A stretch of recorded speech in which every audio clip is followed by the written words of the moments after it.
Right students, நான் அதாவது சடப்பொருட்களின் இயல்புகள் ப்ராப்பர்ட்டிஸ் ஆஃப் மேட்டர்ல 3 பகுதிகள் இருக்கு.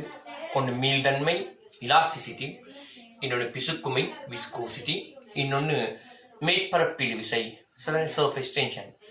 அதில் சில கேள்விகளை நாங்கள் என்ன செய்வோம் சொன்னால் பார்ப்போம். ரைட்டா? அதில் சில கேள்விகளை நாங்கள் என்ன செய்வோம் சொன்னால் பார்ப்போம்.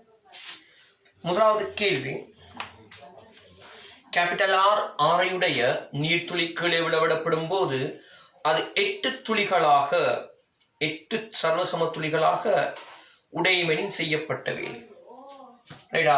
அதாவது கேள்வி விளைக்கணுமோ, நீங்க ஒரு நீர்த்துளி இருக்கு, அதனுடைய ஆரை கேபிட்டல் ஆர், அந்த கேபிட்டல் ஆர் ஆரையுடைய நீர்த்துளி 8 சர்வசம துளிகளாக உடையுது. 8 துளிகளாக விடையுது. 1 2 3 4 5 6 7 8 துளிகளாக உடையுது. இந்த நேரத்தில் செய்யப்பட்ட வேலை யார்? இப்ப சிலருக்கு முடிவேகம் மனசுல வரலாம், அது பிசுக்குமை, அது இங்க சம்பந்தப்படாது. இங்க வெறுமனே நாங்க என்னத்தை பார்க்க போறோம் சொன்னா, அதாவது மேற்பரப்பில் ஏற்பட்ட மாற்றத்தை வச்சுக்கிட்டு மேற்பரப்பு சக்தியில் ஏற்பட்ட மாற்றத்தை பார்க்க போறோம். மேற்பரப்பு சக்தியில் ஏற்பட்ட மாற்றம். ரைட். அப்ப நமக்கு மேற்பரப்பு சக்தியில் ஏற்பட்ட மாற்றத்தை மேற்பரப்பு சக்தியால பிரிக்கணும்னு சொன்னா நமக்கு என்ன கிடைக்கும் அப்படின்னு கேட்டா, செய்யப்பட்ட வேலை. வேலைக்கு ஒரு சமன்பாடு பிடிச்சிருக்கோம். டெல்டா டபிள்யூ செய்யப்பட்ட வேலை சமன் பரப்பளவு மாற்றம் தர மேற்பரப்பு சக்தி. மேற்பரப்பு சக்தி, மேற்பரப்பு இழுவிசை ரெண்டுமே ஒரே விஷயம்தான். விசை சம்பந்தப்பட்ட வினாக்களை நாங்க கையாளும் போது நாங்க எப்படி கொண்டு போறோம் அப்படின்னு கேட்டா, விசை அப்படிங்கிற மாதிரி கொண்டு போறோம். மேற்பரப்பு இழுவிசைங்கிற கான்செப்ட் கீழே கொண்டு போறோம். சக்தி தொடர்பான வினாக்களை கையாளும் போது நாங்க எப்படி கொண்டு போறோம் அப்படின்னு கேட்டா, சரிதானே, மேற்பரப்பு சக்தி அப்படிங்கிற கான்செப்ட் கீழே கொண்டு போறோம். ரெண்டுமே ஒரே விஷயம் தான். ரைட்டா? ரைட். ஒரு விஷயத்துக்கு 2 வரைவிலக்கணம், இலகுவுக்காக 2 வரைவிலக்கணம் நாங்க பயன்படுத்துறோம். இப்ப நாங்க யோசிப்போம், அப்ப பரப்பளவு மாற்றம் தெரிஞ்ச விஷயத்தை முடிச்சிடலாம். இங்க கேள்வியில என்ன சொல்லிருக்காங்க சொன்னா, ஒரு துளி பல துளிகளாக உடையுது அப்படின்னு சொல்லியிருக்கிறாங்க. அதனுடைய மேற்பரப்பில் விசை. அப்ப உங்களுக்கு கேள்வி கையில் இல்லாட்டியும் நான் சொன்ன கேள்வியை வச்சு நீ விஷயத்தை ஈஸியா புரிஞ்சுக்கலாம். மேற்பரப்பிலுவை தந்திருக்கிறாங்க. மேற்பரப்பிலுவை டி, மேற்பரப்பிலுவை டீங்கிறதும் மேற்பரப்பு சக்திங்கிறதும் ஒரே விஷயம். மேற்பரப்பில் ஏற்பட்ட மாற்றம் தெரிஞ்சா கேள்விக்கு போயிடலாம். மேற்பரப்பில் ஏற்பட்ட மாற்றம் எப்படி கண்டுபிடிக்கலாம் அப்படின்னு கேட்டா, இந்த கனளவையும் இந்த கனளவையும் சமப்படுத்தி இந்த துளியினுடைய ஆரையை கண்டுபிடிக்கணும். ஒரு துளியினுடைய ஆரை தெரியுமா இருந்தா அதுக்கு மேற்பரப்பை கண்டுபிடிக்கலாம். மொத்த மேற்பரப்பை கண்டுபிடிக்கலாம் 8 துளிகள். அதை வச்சுக்கிட்டு வேலையை முடிச்சிடலாம். அப்ப நாங்க என்ன செய்யணும் அப்படின்னு கேட்டா, இங்க புதிதாக உருவாகிற துளியினுடைய ஆரை தரல, அந்த ஆரைய பழைய துளியின் ஆரை சார்பா கண்டுபிடிச்சாதான் இறுதி மேற்பரப்பை கண்டுபிடிக்கலாம். ஆரம்ப மேற்பரப்பு ஈஸியா சொல்லலாம். அப்பதான் மாற்றத்துக்கு போகலாம். விஷயம் விளையாச்சு உங்களுக்கு. ரைட். அப்ப நான் எதுக்காக இப்ப கனளவை சமப்படுத்த போறேன் அப்படின்னு பார்த்தோம்னு சொன்னா, புதிய ஆரையை கண்டுபிடிக்கிறதுக்காக கனளவை நான் சமப்படுத்த போறேன். கவனிங்க, சரியா? அதாவது சில பேர் இப்படி யோசிப்பாங்க, சார் இங்க உள்ள கனளவோடு இங்க உள்ள கனளுக்கு ஏன் சமனா இருக்கணும் அப்படின்னு. பிள்ளை, இங்க உள்ள துளி தான் சர்வசம துளிகளாக உடையுது. அப்ப இந்த 8 துளியையும் நாங்க நிறுத்து பார்த்தா இந்த திணிவுக்கு எப்படி இருக்கும்? சமன். அப்ப திணிவுகள் சமனா இருக்கணும். அடர்த்தி சமன் திணிவின் கீழ் கனளவு. திணிவு சமன் அடர்த்தி தர கனளவு. இந்த துளி பல துளிகளாக பிரியும் போது அடர்த்தி மாற போறது இல்லை. அப்ப இந்த ஒரு துளியின் திணிவு இந்த 8 துளியின் திணிவுக்கு சமம். அடர்த்தி மாறாததால இந்த ஒரு துளியின் கனளவு 8 துளிகளின் கனளவுக்கு எப்படி இருக்க போகுது? சமனாகத்தான் காணப்பட போகுது. ரைட். அப்ப நான் இந்த 8 துளியுடைய கனளவை இந்த கனளவுக்கு சமப்படுத்தி புதியதுடைய ஆரையும் கண்டுபிடிப்போம். புதிய எல்லா துளியுமே சர்வசமனானவை. ஒரு ஆள்ட ஆரைய ஸ்மால் ஆர்னு எடுப்போம். அப்ப இங்க நான் என்ன சொன்னேன்? அதாவது இங்க உள்ள திணிவு இங்க உள்ள திணிவுக்கு சமன் அப்படிங்கிறது நீங்க எல்லாரும் ஏற்றுக்குவீங்க. அடர்த்தி சமன் திணிவின் கீழ் கனளவுங்கிற சமன்பாட்டுக்கு அமைய திணிவு சமன் அடர்த்தி தர கனளவு. ஒரு துளி பல துளிகளாக பிரியும் போது அடர்த்தியில் மாற்றம் இல்லை. அப்ப திணிவு சமனா இருந்தா அடர்த்தி மாற்றம் இல்லாதனால கனளவு சமனா தான் இருக்கும். அப்ப இனிமே துளிகள் பிரியும் போது கன அளவு சமப்படுத்தல உங்களுக்கு பிரச்சனை இருக்காது. இந்த ஒரு துளியினுடைய கன அளவு இது ஒரு கோளம் 4/3 பை ஆர் கணம். இதுவும் கோளம், கோளத்தின் கன அளவு 4/3 பை ஸ்மால் ஆர் கணம். 8 துளிகள் இருக்கிறதுனால 8ஆல பெருக்கிறோம். 4/3 4/3 பை பை வெட்டுப்படும். ஆர் கணம் சமன் ஆரின் கணம் தர 8. கணமூலம் எடுக்கும் போது இதையும் ஏதாவது 2 கணமூலம் எழுதுனா கணமூலம் எடுக்கிறது லேசு. சோ ஆர் கணம் சமன் இத ஆர் கணம் தர 2இன் கணம் எழுதுறோம். ஆர் கணம் சமன் 2 ஆர் முழுவதின் கணம் எழுதலாம். ஆகவே ஆர் சமன் 2 ஆர், அதாவது ஆர் சமன் ஆர் பை 2 அப்படின்னு வருது. ஒரு துளியினுடைய ஆரை இப்ப நமக்கு தெரிஞ்சு போச்சு. இனி நம்மளோட ஒர்க் பிளேஸ் செய்யப்பட்ட வேலை நமக்கு தெரியும். இங்க இறுதி பரப்பு பெருசா இருக்க போது, ஏன்னா ஒரு துளி சிறிய சிறிய துளிகளாக பிரியும் போது இவற்றுடைய மொத்த மேற்பரப்பு சக்தி இதை விட பெருசாக இருக்கும். ரைட், நாங்க என்ன யோசிப்போம் சொன்னா, ஒரு துளியினுடைய பரப்புனா ஒரு கோளத்தின் பரப்பளவு 4 பையார் வர்க்கம். ஒரு கோளத்தின் கனளவு 4/3 பையார் கணம். இது சர்ஃபேஸ் ஏரியா, இது வால்யூம். இதெல்லாம் உங்களுக்கு தெரிஞ்ச விஷயம். ரைட் தானே? 4 பையார் கணம். ரைட், ஒரு துளியுடைய பரப்பளவு எழுதியிருந்தா மேற்பரப்பளவு 4 பையார் வர்க்கம். இங்க 8 துளிகள் இருக்கனால 8ஆல பெருக்கணும். சாய இந்த பரப்பளவுல இருந்து இந்த மொத்த பரப்பளவு இந்த பரப்பளவு கழிக்கிறேன். 4 பை ஆர் வர்க்கம் தர மேற்பரப்பு சக்தி. அதை தீனு தந்துருக்காங்க. 4 பை பொது எடுக்கலாம். ஒரு ஒர்க் செய்துக்கணும். ஆர் வர்க்கத்துக்கு கொண்டாந்து போடுவோம். ஆர் வர்க்கத்தின் இதுக்கு வர்க்கம் எடுத்தா மேலே வர்க்கம் கீழே வர்க்கம் தர 8 சாய ஆர் வர்க்கம் இன்டு டி. இது சுருக்கினா 2 ஆர் வர்க்கம்னு வரும். 2 ஆர் வர்க்கத்துல ஆர் வர்க்கம் போனா ஆர் வர்க்கம்னு வரும். அப்ப 4 பை ஆர் வர்க்கம் டி. இதுதான் செய்யப்பட்ட வேலை. பரப்பளவு மாற்றம் தர மேற்பரப்பு சக்தி மேற்பரப்பில் விசைக்கு சமன். அப்ப இங்க அதை டீனு தந்திருக்கிறாங்க.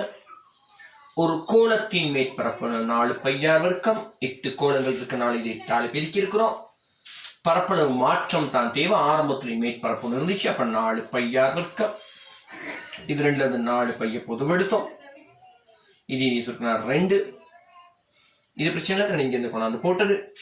ரைட், இதான் பிள்ளை இங்க உள்ள விஷயம். இங்க இது ஒரு திரவ துளின்னு தந்திருக்கிறதால நான் இந்த 4 பையார் வர்க்கத்தை 2ஆல பெருக்கிறேன். சரியா? இதே ஒரு வளிக்குமிழின்னு தந்திருந்தாங்கன்னா உள்ளுக்கும் வளி மேற்பரப்பை தொட்டுக்கிட்டு இருக்கிற ஒரு மேற்பரப்பு இருக்கும், வெளியிலையும் வளி மேற்பரப்பை தொட்டுக்கிட்டு இருக்க ஒரு மேற்பரப்பு இருக்கும். ஆகவே இதை நான் 2ஆல பெருக்கியிருக்கேன். விஷயம் வேணா உங்களுக்கு? ரைட், இதுதான் இங்க செய்யப்பட்ட வேலை. பிள்ளை, நம்ம அடுத்த விஷயத்துக்கு போவோம். இது ரொம்ப சிம்பிளான கேள்வி, ஈஸியாக உங்களால செய்யக்கூடியதாக இருக்கும். ரைட்டா? ரைட், அடுத்த கேள்வி போவோம். ரைட், அடுத்த நாங்கள் யோசிப்போம். அதாவது ஒரு வித்தியாசமான கேள்வி.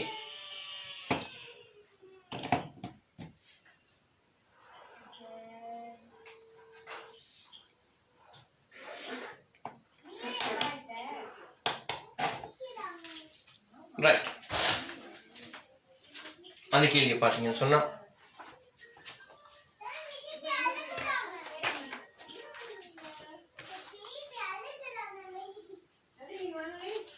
இது மேற்பரப்பில் விசையோட தொடர்புபட்ட ஒரு கேள்வி அப்படின்னு சொல்ல முடியாது.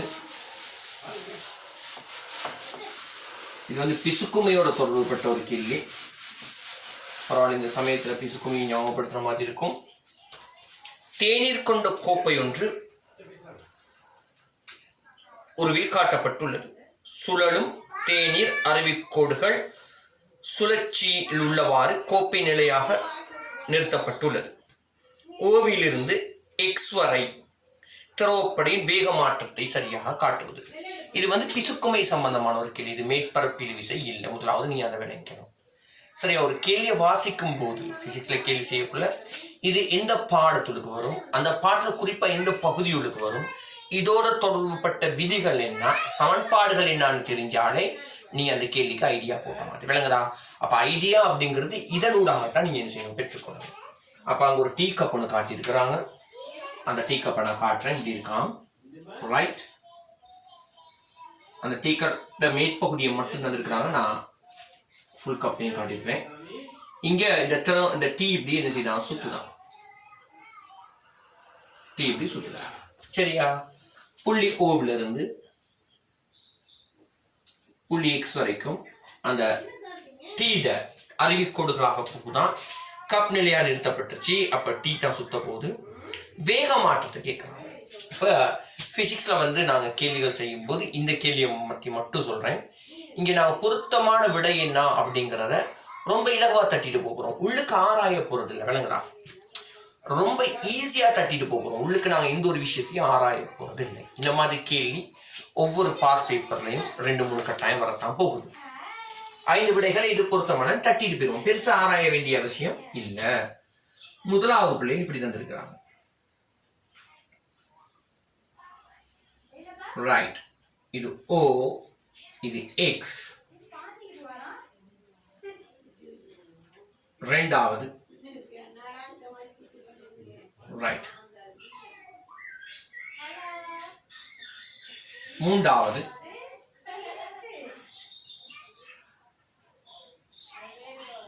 இந்த மாதிரியான ஒரு ஷேப். இது முதலாவது ஆன்சர், இரண்டாவது ஆன்சர், இது மூணாவது ஆன்சர், நாலாவது ஆன்சர், அஞ்சாவது ஆன்சர். இது எது தொடர்பானது அப்படின்னு பார்த்தோம்னு சொன்னா சரிதானே? ரைட்டா? இங்க போடுற நம்பரை பிசுக்குமை தொடர்பான ஒரு கேள்வி. பிசுக்குமை தொடர்பான ஒரு கேள்வி. ரைட்? இதுல தூரத்தோட வேகம் மாறத அவங்க நினைக்கிறாங்க சொல்ல தந்திருக்கிறாங்க. ரைட்டா? ரைட். யோசிப்போம். இங்க யோசிச்சு பார்த்தோம்னு சொன்னா இங்க உள்ள புள்ளியில திரவப்படையை நீங்க வட்டவட்டமா யோசிக்கணும். திரவப்படைய வட்டவட்டமா யோசிக்கணும். இந்த மாதிரி. ரைட்டா? இதான் மெயின் பாயிண்ட். இப்படி படைப்படையாகத்தான் திரவங்கள் இயங்கும். பிசுக்கு தன்மை உள்ள திரவங்கள் படைப்படையாக இயங்கும் அப்படிங்கிற கான்செப்டுக்கு அமைய இது படைப்படையா சுழல போகுது. முதலாவது முடிவு. இப்ப இந்த புள்ளியில வேகம் என்ன அப்படின்னு கேட்டா, ஓ புள்ளியில வேகம்னு கேட்டா V O சமன் 0ன்னு சொல்லுவேன். காரணம் என்ன அப்படின்னு கேட்டா V சமனா ஒமேகா, புள்ளி ஓவுல R 0, ஆகவே V 0. அப்ப ஆரம்பத்துல வேகம் 0 இருக்கும். அப்ப நான் செலக்ட் பண்றேன் ஆன்சர்ஸ். இது வரலாம், இது வரலாம், இது வரலாம், இது வர முடியாது, இது வர முடியாது. எப்படி நான் ஆன்சருக்கு போறோம் அப்படிங்கறத பார்த்து நான் பயன்படுத்தின ஒரே ஒரு தியரி தான். V சமன் R ஒமேகா. திரவங்கள் படைப்படையாக சுத்த போது V சமன் R ஒமேகா. இது பிசுக்குமை கேள்வி. ரெண்டாவது யோசிக்கும் போது பிள்ளை இதோட ஒட்டிக்கிட்டு இருக்க படை. இந்த கேள்வியை நான் வாசிக்கும் போது நீங்க எவ்வளவு தூரம் அவதானிச்சீங்கன்னு தெரியல. அதாவது இந்த தேநீர் கோப்பை என்ன செய்யப்படுது, சுழற்றப்பட்டு அந்த கோப்பை நிலையாக பிடிக்கப்படுகிறது. அதனுள் உள்ள திரவம் படைப்படையாக அருவிக்கோடாக சுழல்கிறது.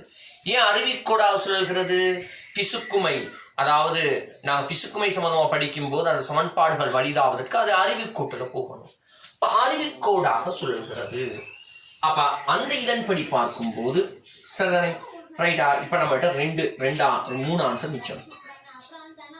உங்களுக்கு தெரியும், அதாவது இந்த நிலையாக பிடிக்கப்பட்டிருக்கனால, இந்த கப் நிலையாக பிடிக்கப்பட்டிருக்கனால எக்ஸோட உள்ள படையூட்டு வேகம் பாத்திரத்தோட ஒட்டிக்கிட்டு இருக்க படையூட்டு வேகம் 0 இருக்கணும். ஒட்டிக்கிட்டு இருக்க படையூட்டு வேகம் 0 இருக்கணும். அதை பத்தி பேசுவோம். கேள்விக்கான ஆன்சர் எடுத்துட்டு அப்ப கடைசியாகவும் 0 வரணும். ரைட். அப்ப தூரத்தோட கடைசி எக்ஸ் புள்ளிக்கு போகும்போதும் வேகம் 0 வரணும்.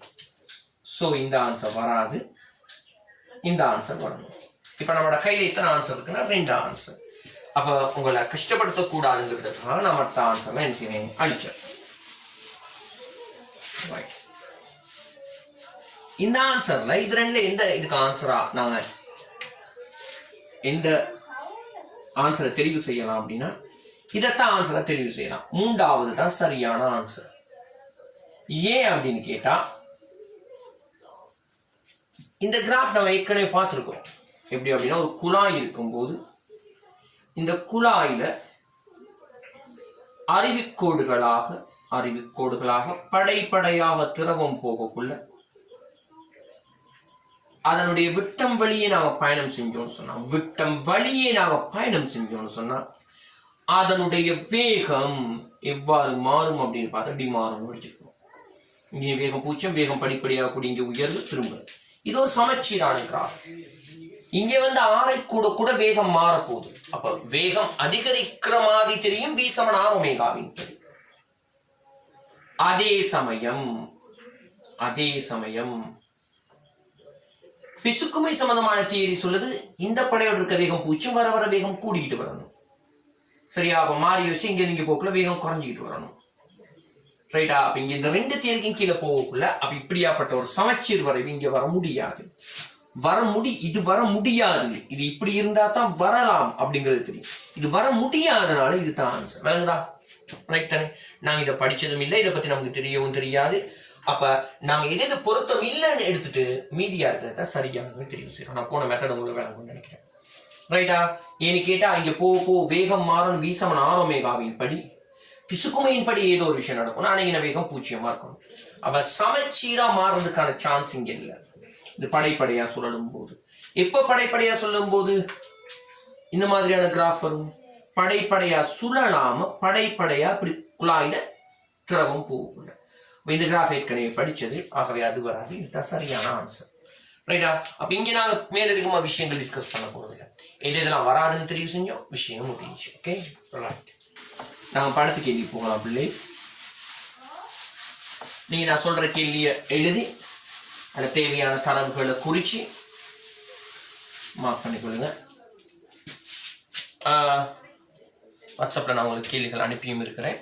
அவங்க வாட்ஸ்அப் கேள்விகள் இருக்கிறார்கள், கேள்வியை எழுதி கொள்ளலாம். ரைட்.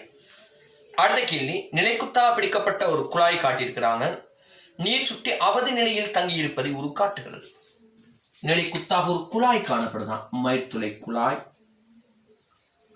அந்த மயிர்துளை குழாயில திரவ நிரல் ஒன்று சிறைப்பிடிச்சிருக்கிறாங்க. சிறைப்பிடிக்கும் போது இப்படியும் திரவ நிரல் இருக்கலாம். சந்தர்ப்பம் 1. திரவ நிரல் இப்படியும் இருக்கலாம். சந்தர்ப்பம் 2. திரவ நிரல் இப்படியும் இருக்கலாம். சந்தர்ப்பம் 3. இங்க ஒரு விஷயம் போட்டிருக்கிறாங்க,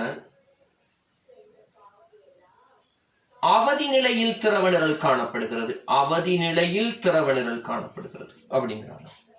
அப்ப அவதி நிலையில் திரவ நிரல் காணப்படுகிறது அப்படின்னா சரியா? இங்க உங்களுக்கு தெரியும் இந்த ஆரை மயிர்துளை குழாயினுடைய ஆரைக்கு சமன். இதை விட சிறிதளவு திரவத்தை நாங்க சீத்தா கூட, கொஞ்சம் திரவத்தை சேர்த்தா கூட இன்னும் ஆரை குறைய பார்க்கும். சுத்தி பிடிக்க முடியாது, பிடிமானம் இல்லாம போயிடும். சரியா? ஏன்னா இப்பயே குழாயின் ஆரைக்கு சமன், இன்னும் ஆரை சின்னதான சுத்தி பிடிச்சு கொள்ள முடியாது, கீழே விழுந்துடும். விளங்குதா? அதுக்கு நான் காரணம் உதாரணம் சொல்லி கொடுத்தவங்களுக்கு. ஒரு வளையம் இருக்கு, அந்த வளையத்தை விட பெரிய ஆரை உள்ள ஒரு பாலை வச்சு அந்த வளையத்துல அப்படி நிற்கும். ஸ்டாண்ட் கைப்பிடி வச்சுருக்கோம் வச்சுக்கோங்க, கையில பிடிச்சிட்டு இருக்கோம். அடுத்தது அந்த பால்ட ஆரைக்கு சமனான கோலமனை வச்சு மட்டு மட்டாக வழுக்கும் தருவாயில் அப்படி இருக்கும். அதை விட சின்ன கோலமனை அந்த வளையத்துல கொண்டாந்து வச்சா உள்ளுக்கு விழுந்துடும். அந்த மாதிரி தான் இங்க நடக்க போகுது. விளங்குதா?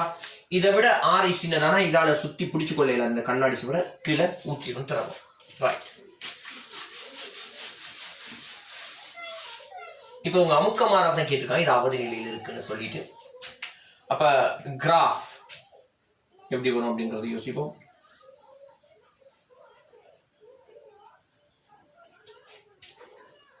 அமுக்கமாறல் இங்க 5 விட தந்து இருக்கிறாங்க. சரி, அந்த 5 விடையும் நான் வரையிறேன். ஆனால் நான் நேரடியாக இந்த கேள்வினா நேரடியாக ஆன்சருக்கு போகலாம்.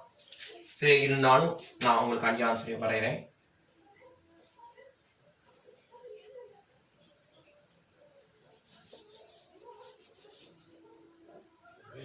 கொஞ்சம் பொறுமையாக கவனிச்சு கொள்ளுங்க. அமுக்கமாள் முதலாவது இப்படி தந்திருக்கான அவசரம் இப்படி போகுது. திடீர்னு அமுக்க குறைவு, திரும்ப கூடி, திரும்ப இப்படி மாறாம இருக்கு. சரி, பார்த்தோன்னே முதலாவது ஆன்சர் வர சான்ஸ் இல்லை அப்படிங்கிறத பிடிச்சிருப்பாங்க.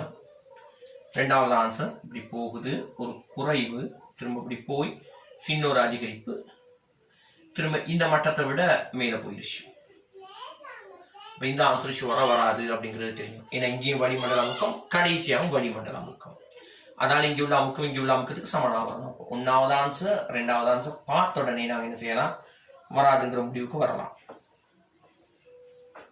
3வது ஆன்சர் பிள்ளை இப்படி போய் பெரிய அமுக்கம் குறைந்து சிறிதளவில் அமுக்கம் குறைஞ்சி இப்படி போய் பெரிய அளவில் அமுக்கம் குறைந்து பழைய நிலைமைக்கே வருது. அப்போ இந்த ஆன்சருக்கான சான்ஸ் இருக்கு, பாசிபிலிட்டிஸ் இருக்கு. வரையும் போது பிடிக்கிறோம். மற்ற கிராஃப்ட்ஸையும் நான் சும்மா வரையினேனா. ரைட், இது 4வது பிள்ளை. 4வது ஆன்சர்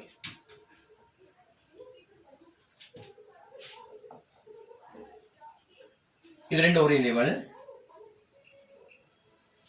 ரைட், 4வது ஆன்சர் இப்படி போய் பெரிய அளவில் அமுக்கம் குறைஞ்சி இப்படி வந்து சிறிதளவில் இறங்கி பழையபடி அதே லெவல். அப்போ இதுக்கும் சான்ஸ் இருக்கு. 5வது ஆன்சர்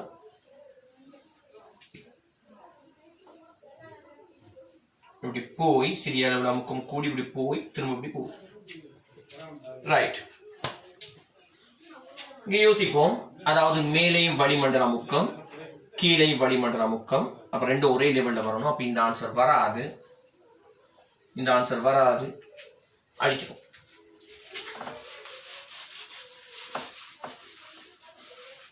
ரைட், இப்ப யோசிப்போம். நான் ஒரு தடவை வாசிக்கிறேன். நிலை குத்தாக பிடிக்கப்பட்ட குழாய் ஒன்றில் ஒரு அடிப்பகுதி நீர் சுற்றி ஒன்று அவதி நிலையில் தங்கியிருப்பதை ஒரு காட்டுகிறது. எக்ஸ் இந்த y வரை அமுக்க மாறல் பீனை காட்டும் வரைபடம் கேட்டுக்கிறாங்க. இந்த 3 ஆன்சர் ஒரு ஆன்சர் வரப்போகுது. இப்போ கிராஃப் வந்து இங்கேருந்து ஸ்டார்ட் பண்ண கொஞ்சம் தூரத்தில் மேலேருந்து வர மாதிரி யோசிப்பாங்க. அப்போ அமுக்கம் மாறாம வரும். இது வந்து ஒரு குமிழ் மாதிரி கட் பண்ணணும். இது அதாவது இது ஒரு பிறையுறு வடிவத்தில் இருக்கும். அதாவது எனக்கு தெரிஞ்ச அளவில் உங்களுக்கு விளங்கப்படுத்தக்கூடிய வகையில் சொல்றாருன்னா, ஒரு தேங்காயை நாங்கள் உடைக்கும் போது சரிபாதியா உடைச்சோன்னு சொன்னா 2 அரை தேங்காய் மூடிகள் வரும். சில நேரம் உடைப்படும் போது இதானோட தேங்காயுடைய குடுமையை வரைஞ்சு கொள்றேன். ரைட், இப்படி உடைச்சா 2 அரைக்கோளங்கள் வரும். இப்படி உடைச்ச மாதிரி தான் உங்களுக்கு தெரியும், அரைக்கோளம் இல்லாத ஒரு பகுதியும் மற்ற ஒரு பகுதியும் வரும். அந்த மாதிரி ஒரு பகுதி இங்கே யோசிக்கணும். இது முழு கோலமா கட் பண்ணணும். ரைட், இப்ப நாங்க இந்த உள்ளுக்குள்ள புள்ளிகள் இப்படியே வந்துட்டோம். இங்கே நிக்கிறோம் நாங்க. அப்ப நாங்க இங்கே நிக்கிறதா கட் பண்ணணும். இப்ப இந்த மேற்பரப்புக்கு வெளியில வரப்போம்.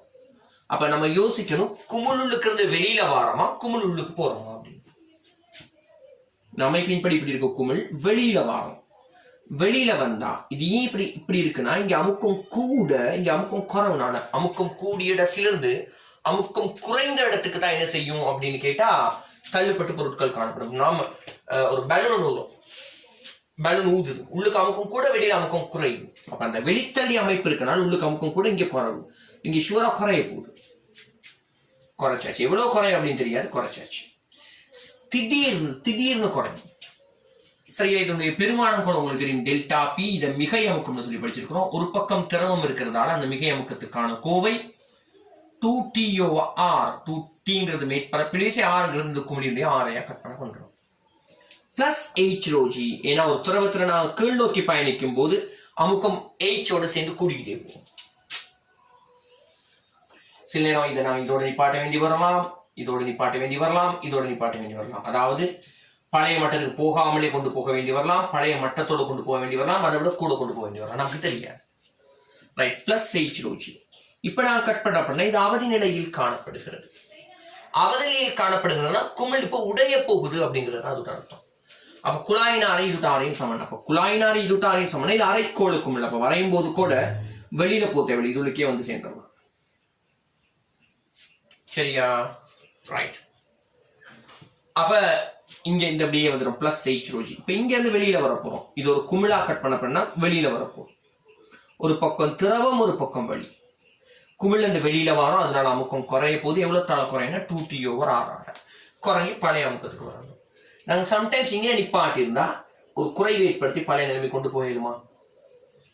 ஏடாது. இங்கே நிப்பாட்டி இருந்தா குறைவு, ஏன் இங்கிருந்து பாய்க்குள்ள குறைவு ஏற்படுமே, ரைட், பழைய நிலைமைக்கு போக முடியாது. அப்ப கட்டாயமா இவர் வந்து இந்த மட்டத்தை கடந்து கொஞ்சம் மேல போயிருக்கணும். எவ்வளவு தூரம் மேல போயிருக்கணும் அப்படிங்கிறது எனக்கு உண்மையாலுமே தெரியாது. இப்படி வரணும் கிராஃப். சரியா? இந்த மாதிரி அமைப்புல நிறைய கிராஃப் இருந்தா தான் நமக்கு பிரச்சனை, மற்றபடி சிக்கல் இல்லை. இந்த கிராஃப் வர சான்ஸ் இல்லை. அப்ப 5வது வெட்டு பெற்றுச்சு. ரைட். இப்ப நம்ம கையில இருக்கிறது 2 கிராஃப். இந்த 2 கிராஃப்லயும் ஆரம்ப மட்டமும் இறுதி மட்டமும் சமன். சரியா? இப்ப நாம மாட்டி இந்த 2 கிராஃப்ல எந்த கிராஃபுக்கு போறது அப்படிங்கிறது உண்மையாலுமே இது தூய திரவம் தூய கண்ணாடியா இருந்தா இங்கேயும் தொடுகை கோணம் 0, இங்கேயும் தொடுகை கோணம் 0. அப்ப இங்க உள்ள 2T/R மாற்றமும் இங்க உள்ள 2T/R மாற்றமும் சமனா இருந்திருக்கும். அப்ப நான் கிட்டத்தட்ட வரைஞ்ச மாதிரியே வந்திருக்கும். இந்த ஹைட் இது 2T/R, இந்த அமுக்கமும் 2T/R. வளிமண்டல அமுக்கத்திலே வரும் -2T/R + 2T/R. தூய நீராக இருந்தது அப்படிதான் வந்திருக்கணும். நாம முடிவெடுத்துக்க வேண்டியதான் ரெண்டும் சமனா இருக்க மாதிரி ஒரு கிராஃப்ல இந்த 2 கிராஃப்லையும். அப்ப இது தூய திரவம் இல்லை. கீழே அவதி நிலையில் இருக்கிறதுன்னு தந்திருக்காரு தானே. அப்ப நம்ம பிடிச்சிக்க வேண்டியதான் இதுக்கு சின்ன தொடுகை கோணம் இருக்குது போல, நம்மளா சின்ன தொடுகை கோணம் இருக்குது போல. இதனை மிக குறைந்த ஆரைத்தான் குழாயினுடைய ஆரை. அப்ப அந்த ஆரையை விட இங்க ஆரை பெருசு, ஆரை பெருசு. ஆரை பெருசாகனா இதுவும் நீர்தான், இதுவும் நீர்தான். அப்ப மேலே கீழே மேற்பரப்பில் சமன். ரெண்டுலையுமே 2T தான் வரப்போகுது. இங்கேயும் அமுக்கம் 2T தான், இங்கேயும் 2T தான். அப்ப இந்த பெருமானம் சமன். இங்க ஆரை பெருசு, இங்க குழாயின் ஆரை. ஏன்னா இது தாவதி நிலையில இருக்கு. அப்ப இந்த ஆரை விட இந்த ஆரை பெருசா இருக்கு. எப்படி சார்? 2 ஆரையும் சமனா இருக்கணும் தானே. தூய நீர் இருந்தா சமனா தான் இருக்கணும். அவங்க அப்படி கிராஃப் தான் இல்ல, தந்துருந்தா அப்படி கூட போட்டுருக்கும். இதை விட ஆரை குறைய சான்ஸ் இல்லை. இது அவதி நிலையில் இருக்கு அப்படின்னா அடுத்து இன்னும் கொஞ்சம் திரவத்தை சேர்த்தா கீழே அழிஞ்சு விழுந்துடும். இதை விட ஆரை குறைய முடியாது. அப்ப ஷுவரா கட்டாயம் ஒண்ணு இந்த ஆரைக்கு சமனா இருக்கணும், இல்லாட்டி இதை விட பெருசா இருக்கணும். ஆரை பெருசா இருக்கணும். ஆரை பெருசா இருந்தா இதை இதால பிரிக்கும் போது பிரிப்படுற பெருமானம் பெரியது. இதோட ஒப்பிடும் போது இங்க பிரிப்படுறது இங்கேயும் 2T/R தான் வரப்போகுது, இங்கேயும் 2T/R தான் வரப்போகுது. இந்த ஆரையை விட இந்த ஆரை பெருசு. ஆரை பெருசுனால பிரிச்சு வர பெருமானம் சின்னது. அப்ப முதலாவது ஏற்பட்ட அமுக்க மாற்றம் சின்னதா இருக்கணும், அடுத்து வார அமுக்க மாற்றம் பெருசா இருக்கணும். விளங்குதான பேசுறது? அப்ப இங்க அவர் அதை வச்சுதான் விஷயத்தை நினைச்சிருக்காருன்னு சொன்னா பிடிச்சிருக்கிறாரு. முதலாவது அமுக்க மாற்றம் சின்னது, அடுத்துள்ள அமுக்க மாற்றம் பெருசு. ரைட்டா? ஆக எத்தனாவது ஆன்சரா வரணும்னு சொன்னா 3வது ஆன்சர் வரணும். அப்படி நீங்க பிடிச்சிட்டீங்க. கீழே உள்ள குமிழ்ட ஆரை வந்து குழாயின் ஆரைக்கு சமனா இருக்கணும். ஏன்னா அவதி நிலை இன்னும் கொஞ்சம் சேர்த்தா உடஞ்சிடும். இது ஆரைக்கு இது சமனா இருக்கணும். தூய நிறம் இருந்தா அப்படிதான் இருந்திருக்கணும். நான் அப்படி இல்லை, அப்படியா இருந்தா ஷுவரா இதை விட என்னவா இருக்கணும், இது பெருசா தான் இருக்கணும்.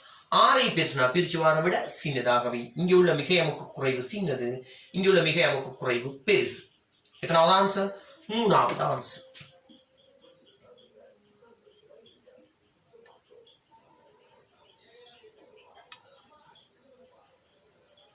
சரியா? ரைட். இப்ப நான் அடுத்த கேள்விக்கு போகலாம் நான் யோசிக்கிறேன்.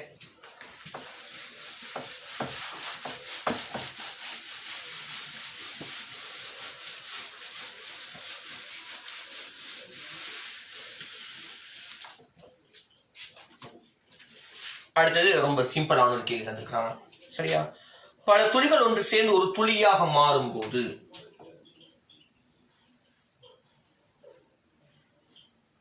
பல துளிகள் ஒன்று சேர்ந்து ஒரு துளியாக மாறும் போது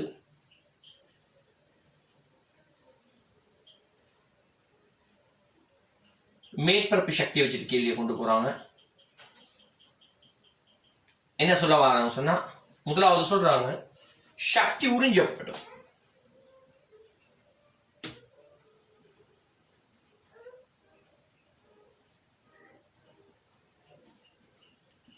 ரெண்டாவது சொல்றாங்க சக்தி விடுவிக்கப்படும்.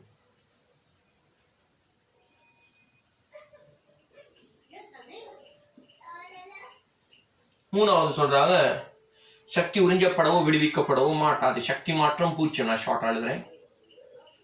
ரைட், அப்படியே ஆன்சர் போய்கிட்டு இருக்கு. ரைட், லேசான கேள்விகளுக்கு நாங்கள் நேரத்தை கூட செலவழிக்க தேவையில்லை. பல துளிகள் ஒரு துளியாக மாறுகிறது. உங்களுக்கு ஷூரா தெரியும், பல துளிகள் ஒரு துளியா மாறும்போது மேற்பரப்பளவு டோட்டலா யோசிச்சா, மொத்தமா யோசிச்சா, இதனுடைய மொத்த மேற்பரப்பளவை விட இதனுடைய மொத்த மேற்பரப்பளவு குறையும். மேற்பரப்பளவு குறையுமாயிருந்தா செய்யப்பட்ட வேலை டெல்டா டபிள்யூ சமன் மேற்பரப்பு மாற்றம் தர மேற்பரப்பு சக்தி. மேற்பரப்பு மாற்றம் என்பது இறுதி மேற்பரப்பளவு சய ஆரம்ப மேற்பரப்பளவு. எப்பயுமே பிசிக்ஸ்ல இறுதி மேற்பரப்பளவு மைனஸ் ஆரம்ப மேற்பரப்பளவுங்கிற மாதிரி மாற்றம் என்பது இறுதியில இருந்து ஆரம்பத்தை கழிக்கும். அந்த டைம் அது சரியான விஷயத்தை கொடுக்கும். இருந்தாலும் சில சமயங்கள்ல நாங்கள் லேஸுக்காக அந்த மைனஸை தவிர்க்கிறதுக்காக மாற்றி நாங்கள் என்ன செய்வோம், ஆரம்பத்திலிருந்து இறுதியை கழிக்கிறதும் உண்டு. சரியா, சில நேரங்கள்ல லேஸுக்காக குயிக்கா கொண்டு போறதுக்காக விஷயத்த. சரி, ஆனா இந்த மாதிரி கேள்வி வரக்குள்ள கொஞ்சம் கவனமாவே யோசிக்கணும். இறுதி மேற்பரப்பளவு சின்னது, ஆரம்ப மேற்பரப்பளவு பெருசு. அப்ப இதுல இதை கழிக்கும் போது என்னத்துல வரப்போகுது, மறையில வரும். அப்ப இது மறையில வரனால இது இதோட பிரிக்க வர விட என்னத்துல வரப்போகுது, மறையில தான் வரப்போகுது. சரியா, அப்ப சக்தி மறையில வருதுன்னு என்ன அர்த்தம், சக்தி விடுவிக்கப்படும். சக்தி வெப்பமாக சூழலுக்கு இழக்கப்படும். பரப்பு குறைஞ்சாலே மேற்பரப்பு சக்தி விடுவிக்கப்படும். அந்த விடுவிக்கப்பட்ட சக்தி வெப்பமாக வெளியேறும். அப்ப இவர் அவ்வளவு தூரம் டீப்பா போகல, சக்தி விடுவிக்கப்படும். அப்ப மாத்தி யோசிச்சா, ஒரு துளி பல துளிகளாக உடையும் போது சக்தி உறிஞ்சப்படும். இங்கே சக்தி என்ன செய்யப்படும், விடுவிக்கப்படும். ரெண்டாவது ஆன்சர், ரெண்டாவது சரியானது. ரைட்டா, ரைட். அடுத்தது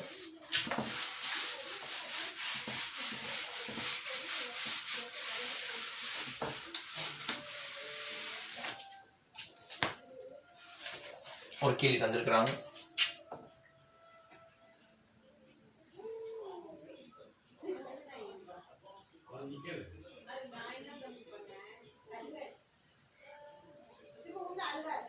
ஒரு மைத்துளை குழாய்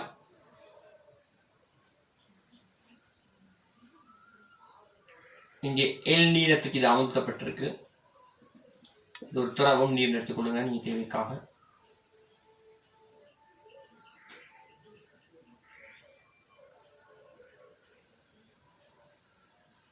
இது H உயரம்.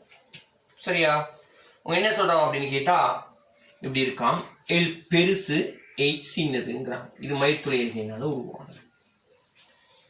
நீ நல்லா கவனிக்கணும். சரியா, என்னன்னு சொல்றாங்க சொன்னா, இந்த குழாயுடைய மேற்பகுதியை பெருவிரலால மூடி அடைத்த மாதிரியே வெளியில் எடுக்கிறாங்க. மேல வளிமண்டல அமுக்கம் என்ன செய்ய போகுது, இருக்க போகுது. எடுத்துட்டு வெளியில எடுத்துட்டு மெதுவா அந்த இதை திறக்கிறாங்க. மெதுவா பெருவிரல வெளியில எடுக்கிறாங்க. அப்படியாக இருந்தால் தற்போது திரவம் தங்கும் உயரத்தை கேபிட்டல் H எடுத்தா எவ்வளவுன்னு கேட்கிறாங்க. சரியா, ரைட். நேரடியா இந்த கேள்விய ப்ராப்பர்ட்டிஸ் ஆஃப் மேட்டர் தியரி எல்லாம் படிச்சுட்டு நேரடியா செய்யற ஒரு ஆளுக்கு கஷ்டம் உண்மையாலுமே. சரி, நாங்க படிச்சிருக்கிறோம். தூய நீரா இருந்தா மயிர்துளை H எடுத்தா, சரியா, மயிர்துளை எழுப்பம் H எடுத்தோம் சொன்னா, மயிர்துளை எழுப்பம் H எடுப்போம். எழுப்பம் H எடுத்தோம் சொன்னா அதுக்கான கோவை உங்களுக்கு தெரியும். இது ஒரு பாத்திரம்.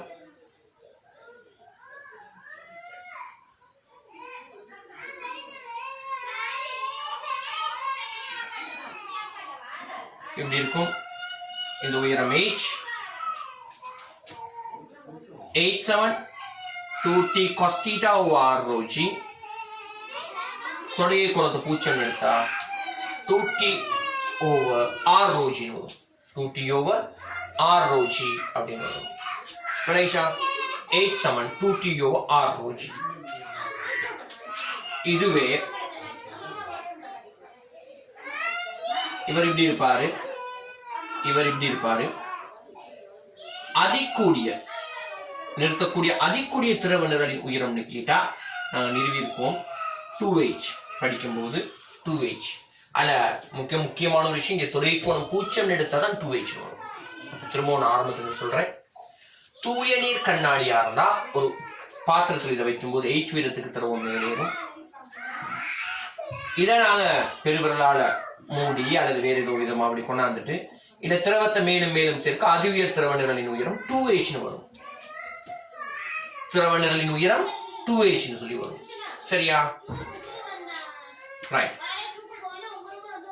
கவனிங்க, இங்க வளிமண்டல முக்கம், இங்க வளிமண்டல முக்கம், இங்க வளிமண்டல முக்கம். ரைட்டா? இந்த உயரத்தை கொஞ்சம் யோசிச்சு பார்ப்போம். வளமையான எப்படி செய்வேன்னு சொன்னா நல்லா கவனிச்சு கொடுங்க. இங்க உள்ள அமுக்கத்துக்கு வரணும். P சமன் இங்க இருந்து வரணும். P வந்து வெளியில பாயும்போது -2TOR பிளஸ் HρG. அதாவது இந்த இடத்துக்கு வந்துட்டோம். வளமையான என்ன செய்வேன், இங்க உள்ள அமுக்கம் இங்க உள்ள அமுக்கத்துக்கு சமன், இங்க இருந்து இந்த இடத்துக்கு வரும். அப்ப நான் வந்து சேரக்கூடிய இடத்துல உள்ள அமுக்கத்தை போட்டுக்குவேன். இங்கதான் வந்து சேரப்போறோம், அங்க உள்ள அமுக்கத்தை போட்டாச்சு. இங்க இருந்து வரப்போம் P -2TOR தொலைவை கோணம் பூஜ்ஜியம் எடுத்துருக்கேன் பிளஸ் HρG. இதுல சுருக்கி எடுத்தீங்கன்னா h சமன் என்னன்னு சொன்னா 2TOR ρgன்னு வரும். நான் என்ன சொல்ல வரேன், தூய கண்ணாடி தூய நீரா இருந்தா h உயரம் வரும். இப்ப இதே தூய நீர் கண்ணாடியா இருந்தா இதில் நிரப்பக்கூடிய அதி உயர் திரவ நிரலின் நீளம் யாது? அது ஏற்கனவே படிச்சதுதான், இன்னொரு ரிவிஷன் பண்ணிட்டு இருக்கேன். சரியா? இங்க அமுக்கம் P, இங்க அமுக்கம் P, அதை ஏற்கனவே 2h சொல்லிட்டேன். கேவலேஷன் எடுக்கும் உதாரணத்துக்கு எடுத்தோன்னு சொன்னா திரும்பவும் நான் சொல்றேன். இந்த இடத்துக்கு நாங்க வரப்போறோம். அப்ப எந்த இடத்துக்கு வரப்போறோமோ அங்க உள்ள அமுக்கத்தை போட்டுக்கொள்ளும். இங்க இருந்து வரப்போறோம், தெரிஞ்ச ஒரு அமுக்கத்துல இருந்து வரப்போம். P வெளியில பாயிரும், அதாவது இது ஒரு குமிழ் மாதிரி கற்பனை பண்றோம். இதா முழு குமிழ், அதனால எப்படி இருக்கு அந்த குமிழ்ட வெளித்தள்ளி அமைப்பு இதை யோசிக்கணும். அப்ப இங்க வரக்குள்ள அமுக்கம் குறையும். -2TOR plus HρG. இந்த இடத்துக்கு வந்தாச்சு. -2TOR நீங்க போனா நீங்க சொன்ன உங்களுக்கு வரும் 4TOR சமன் HρG அப்படின்னு வரும். இங்க ஒரு தொடர்பு இருக்கும் உங்க கையில. சரியா? ரைட். இப்ப இதுல பாத்தீங்கன்னு சொன்னா இந்த தொடர்பு நான் திரும்ப எழுதுறேன். கேபிட்டல் H சமன் 4T/R ρgன்னு ஒரு எழுவாயா மாத்தினா, இங்க 2TOR எழுதனா 2 × 2TOR ρgன்னு அப்படி எழுதும்போது இதுக்கா Hன்னு போட்டோம்னு சொன்னா கேபிட்டல் H வந்து 2Hன்னு வரும். அதான் என்ன சொல்ல வரேன்னா, தூய நீர் கண்ணாடியாக இருந்தால் இங்க H உயரத்துக்கு திரவ நீளம் இருக்குமா இருந்தா, சரியா, அதிகூடிய திரவ நிலை நிலைநிறுத்தும் போது அது 2H இருக்கும். அது என்னவா இருக்கும்? 2H இருக்கும். அப்ப இங்க தூய நீர் கண்ணாடி எல்லாம் பத்தி அவர் எதுவுமே பேசல. நம்மட்டு எக்ஸ்பீரியன்ஸ் இதான் உள்ள பிரச்சனை. சில பேருக்கு வந்து நல்லா யோசிக்கக்கூடிய ஆற்றல் இருக்கும், அந்த விஷயத்த சரியா யோசிப்பாங்க, 100% சரியா யோசிப்பாங்க. அப்ப அவங்க என்ன செய்வாங்க அப்படின்னு கேட்டா, தியரி படிச்சு இந்த கேள்வியில கை யோசனை விட வராது. ஏன்னா அவங்க 100% யோசனைக்கு இது என்ன செய்யாது, சப்போர்ட் கொடுக்காது. ஒண்ணு அங்கே வந்து மனசோடையும், நம்ம யோசிக்கிறது பிழையா, நம்ம படிச்சது பிழையா, பிசிக்ஸ் நமக்கு முடியலையா, பல்வேறு சிக்கல்களுக்குள்ளாகி மன உளைச்சலுக்குள்ளாகி அப்படியே ரிசல்ட்ஸ் அவுட் ஆகிடும். என்ன பிரச்சனை அப்படின்னா, பிசிக்ஸ்ல புதுசாக கேள்வியை தயாரிக்கும் போது அவங்க எப்படி யோசிக்கிறாங்கன்னா, ஒவ்வொரு அட்வான்ஸ் லெவல் ஸ்டூடெண்ட்டும் ப்ராப்பர்ட்டிஸ் ஆஃப் மேட்டரா அவன் கட்டாயம் 100-200 கேள்வி செஞ்சுட்டு தான் எக்ஸாமுக்கு வருவான்னு அவங்க யோசிக்கிறாங்க. நம்ம கேள்வியே செய்யாம ஒருத்தர் அங்கே போவானா அவன் எக்ஸாம் வாழ்க்கை போகல, அடிச்சு துரத்தி விட்டணும் வெளியே. திரும்பவும் சொல்றேன், ப்ராப்பர்ட்டிஸ் ஆஃப் மேட்டரா அந்த சார் கேள்வி எடுக்கும்போது இவன் 100 கேள்வி செஞ்சுட்டு வந்திருப்பான், 150 கேள்வி செஞ்சுட்டு வந்திருப்பான். சரியா? அப்ப இவனை நம்ம என்ன செய்யணும், நல்லா சிந்திக்க வைக்கணுமா, அதை எப்படி ஒரு கேள்வியை கொடுக்கலாம் அப்படிங்கிற ஒரு நோக்கத்தை தான் அவர் கேள்வி கொடுப்பாரு. நாம தியரியை படிச்சுட்டு இல்லாட்டி அதையும் ஒழுங்கா படிக்காம கேள்வியும் ஒழுங்கா செய்யாம அங்க போகுமா இருந்தா நம்ம எக்ஸாம் அவர்களுக்கு கால் வைக்க தகுதியற்றவர்கள். சின்ன வயசுல எனக்கு படிச்ச ஞாபகம் ஒருத்தர், அவர்கிட்ட பேர் நான் மறந்துட்டேன். ஜாமெட்ரி, கேத்திர கணிதம், சரியா, ரொம்ப முக்கியமான ஒரு பகுதி. சரியா? பயோ மேத்ஸ் ஆக்கள் எல்லாமே ஒவ்வொரு படிக்குள்ள கட்டாயம் செஞ்சிருக்கணும். அப்போ ஒருத்தர் எழுதி போட்டாராம், அவருடைய யூனிவர்சிட்டியில முன்னுக்கு கேத்திர கணிதம் அறியாதவன் உள்ளே நுழையாதிருப்பானாக அப்படின்னு. ஏன்னா அந்த யூனிவர்சிட்டிக்கு வந்து படிச்சு வேலை இல்லை, சரியா ஜாமெட்ரி படிக்காம வந்து வேலையே இல்லை அப்படிங்கிறது தான் அதோட அர்த்தம், சரிதானே? ரைட்டா? அப்போ அந்த மாதிரி இங்கே ஃபிசிக்ஸ் எக்ஸாமுக்கு போக்குள்ள முன்னுக்கு ஒரு போர்டு எழுதி போடணும், 100-150 கேள்விகள் ஒவ்வொரு அழகிலும் முடிக்காதவன் உள்ளே நுழையாதிருப்பானாக, சரிதானே? அதான் பிரச்சனை இங்கே நடக்கிறது. அப்போ நீங்கள் 100 கேள்வி 150 கேள்வி செஞ்சுட்டு எக்ஸாமுக்கு போனால் மட்டும்தான் உங்களால் இதெல்லாம் செய்ய முடியும், ரைட்? இப்போ இதை அவ்வளோத்தையும் விளங்கப்படுத்தி இதை அவ்வளோத்தையும் செஞ்சுக்கிட்டு இருக்க முடியாது எக்ஸாமில். அந்த ஒரு MCQக்கு பார்த்தோன்னே விஷயத்தை பிடிக்கணும். நான் திரும்பவும் சரியில்லையே அப்படிங்கிறதுக்காக ஒரு தூய கண்ணாடி தூய நீராக இருந்தால் நான் கொண்டு போயிட்டு ஒரு மயிர்த்துளை குழாயை வச்சா மயிர்த்துளை எழுப்பும் Hக்கான கோவையை நான் ஒரு தடவை நிறுவி காட்டினேன். இதுல அதி உயர் திரவ நீளத்தை நாங்கள் நிப்பாட்டுறோம். தூய கண்ணாடி தூய நீர் சொல்லக்குள்ள இங்கேயும் தொடங்கி கோணம் பூச்சியம், இங்கே அரைக்கோளுக்கு முழுன்னு வரும். இங்க கட்டாயம் அவதி நிலைன்னு சொன்னா அதாவது அதி உயர் திரவ நிரல் இருக்கும் போது தான் அவதி நிலைன்னு பேசுறோம், இல்லாட்டி மாறு நிலைன்னு சொல்லுவோம். அதுக்கு மேல நிப்பாட்ட முடியாது, விஷயம் மாறிடும், சரிதானே? ரைட்டா? அப்ப இங்க எப்படியுமே அந்த அதி உயர் திரவ நிறுத்த நிறுத்தும் போது குழாயினுடைய ஆணைக்கு தான் சமனா இருக்கும். தூய நீரா இருந்தா மட்டும், தூய கண்ணாடியா இருந்தா மட்டும் தொடை கோணம் பூச்சியம். அப்ப இங்கேயும் குழாயின் ஆரைக்கு சமன், குமிழுக்கு திரும்பவும் பேசுவோம், குழாயின் ஆரை குமிழின் ஆரைக்கு சமன். இங்கேயும் குழாயின் ஆரை குமிழின் ஆரைக்கு சமனா, சரியா? இங்க அதி உயர் திரவ நிரல் நிறுத்தப்படும் போது குழாயின் ஆரைக்கு சமனா வரும். இங்க தொடை கோணம் பூச்சியமா இருந்தா குழாயின் ஆரைக்கு சமனா வரும், ரைட்? அப்ப இங்க நாங்க என்ன செஞ்சிட்டோம்னு சொன்னா தூய நீர் எடுத்துட்டோம், ரைட்? இங்க அதி உயர் திரவ நிரல் நிறுத்தப்படும் போது எடுத்தோம், ரைட்? இதுல இருந்து ஒரு சின்ன இதுல கொண்டு போயிட்டு போடும்போது 2Hன்னு வந்துச்சு, ரைட் தானே?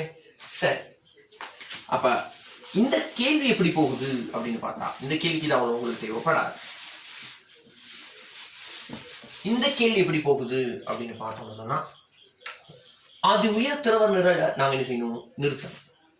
உங்களுக்கு தெரியும் இது HR தான், இதை கொண்டாந்து நிப்பாட்டுக்குள்ள 2H வந்து என்ன செய்யலாம், வரலாம். அவன் என்ன செஞ்சிட்டாரு, H பெரிது Lன்னு கொடுத்துட்டாரு. அப்ப பிள்ளைக்கு தெரியும் இங்க ஆகக்கூடது இந்த H 2 மடங்கு தான் வரலாம். அப்ப என்னன்னு வரும், 2H தான் ஆன்சர் வரும் அப்படின்றத பிள்ளை ஈஸியா பார்க்கணும். அவர் 100 கேள்வி செஞ்சுட்டு போனவருக்கு அந்த கேள்வி வச்சோங்க, அவர் கேள்வி செஞ்சு ப்ராக்டிக்கலே ப்ராக்டிஸே. அப்ப அவரு ரொம்ப யோசிக்க மாட்டாரு, அவருக்கு தெரியும் கேள்வியை பார்த்தோன்னா ரைட் இங்கே துடை கொண்டு பூச்சம் எடுத்தா தான் இந்த ஆன்சருக்கு என்ன செய்யணும், நாங்கள் போயிடணும். நான் 5 ஆன்சர் சும்மா தாரேன். ஒன்றாவது வந்து Lன்னு தந்திருக்கிறாங்க, ரெண்டாவது வந்து L+Hன்னு தந்திருக்கிறாங்க, மூணாவது வந்து Hன்னு தந்திருக்கிறாங்க, நாலாவது வந்து 2Hன்னு தந்திருக்கிறாங்க, அஞ்சாவது வந்து L-H. அப்ப இங்க வந்து நாங்க இதை பிடிச்சிட்டோம், இதை விடும்போது இங்க அமுக்கம் என்ன நடக்கும் அப்படின்னா ரொம்ப யோசிக்கிட்டேன். கடைசி இங்க வளிமண்டல அமுக்கம் இருக்க போகுது, இங்கேயும் வளிமண்டல அமுக்கம், சரியா? இந்த H+L இருக்கலாமா அப்படின்னு பார்த்தோம் சொன்னா நமக்கு தொழில் கோணம் பத்தி என்ன தெரியாது. ஆனா கீழே கட்டாயம் குழாயின் அறைக்கு இது சமனாவார அளவுக்கு நிக்கலாம். அப்ப டக்குன்னு மைண்ட் செட் போகணும். தூய நீர் கண்ணாடியா இருந்தா இது H-ஆ இருந்தா அது உயர் நீளம் 2H. இவர் இங்க மென்ஷன் பண்ணியிருக்காரு H விட L பெருசுன்னு. அப்ப H+L ஷுவரா வர முடியாது, சரியா? அப்ப இங்க வரக்கூடிய ஆன்சர் என்னது, 2Hங்கிற ஆன்சர் தான் வரலாம் அப்படிங்கிறதுக்கு நாங்கள் டக்குன்னு போய் சேர்ந்துருக்கோம், ரைட்டா? ரைட், பார்த்தோன்னே ஆன்சர். அப்போ கஷ்டமான கேள்வி மாதிரி தெரியறது ரொம்ப லேஸாக இருக்கும். தயவு செய்து நிறைய கேள்விகளை செஞ்சு விஷயத்தை படிச்சுட்டு போங்க, இல்லாட்டி உங்களுக்கு ஆன்சர் பண்ணுறது கஷ்டம், ரைட்டா? ரைட், நாங்கள் மேற்பரப்பீடு விசை சம்பந்தமான கேள்விகள் தெரிஞ்சுக்கணும் பார்த்துருக்கோம், சரியா? அடுத்து நாங்கள் மீள்தன்மை சம்பந்தமான கேள்விகளை பார்ப்போம், சரிதானே? ரைட், இதுகளை இன்னொருத்தரம் படித்து வச்சுக்கொள்ளுங்க. தேங்க்யூ.